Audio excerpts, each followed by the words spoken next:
Now I know it's on my mind, and I'm sure it's on yours too. What would have to happen for the Disney World parks to actually close again? Stay tuned, and we'll look into that.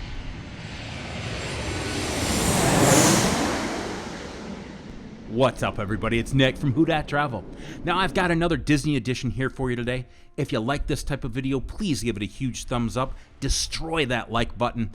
And what would really help me out is if you would hit that subscribe button and check the bell notification to be notified when I release new content. Now, the wife, little man, and I just got back from Disney and had a fantastic time. But I'm not gonna lie, there was a little part of my brain saying, what would have to happen for this to all shut down again? And well, we've seen that Hong Kong Disneyland is already closing back down, so what would have to happen for it to happen in the States? Stick around and we'll actually look into some of that. Alright, let's be honest. Just because Disney World opens doesn't mean a global health crisis will just disappear with the reopening of the parks. Well, to be honest, not every one of the parks is even open. Disneyland California has yet to reopen, and Disneyland in Hong Kong has just reclosed because of this health crisis. Now, really, if we look at it, Florida's numbers are rising, and really the numbers in the US are rising. But yet, Disney is still remaining true to the fact that they feel that they can be open and still maintain a safe environment for the people that are going. Now, I will admit freely, when I was there, yes, I felt safe being in Disney's bubble.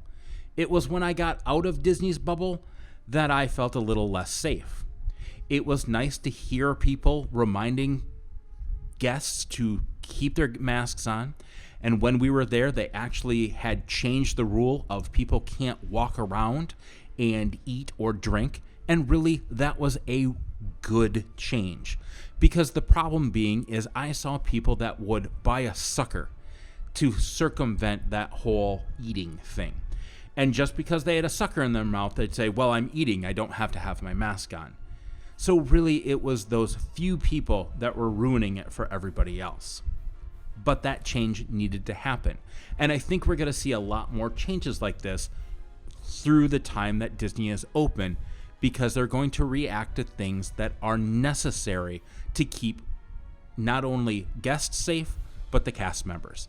And really, I think they're doing a fantastic job doing that. The recommendations from health officials were a major factor in reopening. Disney puts a lot of trust in these health officials to tell them if it's safe, not only for their guests, but for their cast members. Rising numbers in Florida aren't going to be enough on their own to give us an idea whether the parks will shut their gates again. After all, the numbers were rising as the gates were reopening, and I was one of those people that were there. Disney has based most of its reopening plan on the expertise and the recommendations of health professionals. So I would venture to say that these experts would probably play a major role in a reclosure if that indeed happened. Though the Center for Disease Control and Prevention, or the CDC, does not have specific recommendations for large-scale stationary theme parks like those of Disney or Universal Studios, they do have recommendations for recreational spaces and traveling amusement parks that may be considered. Disney is doing what they can to comply with the CDC guidelines. At this time, full compliance at amusement parks still constitutes a moderate risk to guests. Now, the White House did put out a task force that was partially comprised of healthcare professionals. They put out a report that suggests Florida and other states in the what they refer to as red zones, or the zones that were having an explosion of cases, that they roll back on reopenings. Now, CNN suggested some of those measures included closing bars. Florida already actually did that to some degree, in limiting gatherings to 10 people, avoiding indoor gatherings, and closing indoor dining. Now, at this point, these ideas were just merely suggestions. If these measures were to become more concrete, that would seriously limit the attraction and dining options in Disney World, even more so than they have already been. Really, a reclosure would come down to basically government mandates. A lot of my concern about potential reclosure of Disney was sparked by the reclosure in Hong Kong.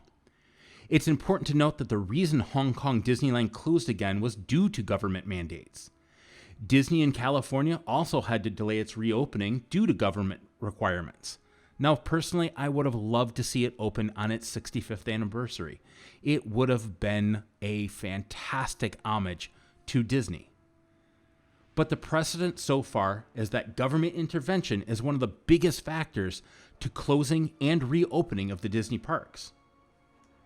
So if the government is playing such a big role in the decision to keep things open or reclose them, let's take a look at some of the comments from our leaders. According to CNN, the most recent stance from the White House is that this country will not be shut down again. Florida Governor Ron DeSantis has noted that Florida is following in this vein and will not be significantly rolling back the reopening. On a more local level, Mayor Jerry Demings in Orange County has been following the lead of the governor, but has also noted that if Disney is found at the root of an outbreak, or if the ICU beds become scarce in the county, the local government will not hesitate to ask Disney to reevaluate their opening. So right now, it does seem like Disney World is going to stay open. But really what we're going to have to watch are the government mandates and also those ICU beds and if they're going to be available if things get worse in Florida. Now, for me, I really do hope that everything is returning to normal. But hey, this is 2020 and there have been a ton of curveballs. So what I've learned to do is to unexpect the unexpected. Now, again, everybody, I'm Nick for Whodat Travel. If you like this type of video, please give it a huge thumbs up, and also please subscribe to the channel. Thanks, everybody, and we'll see you real soon.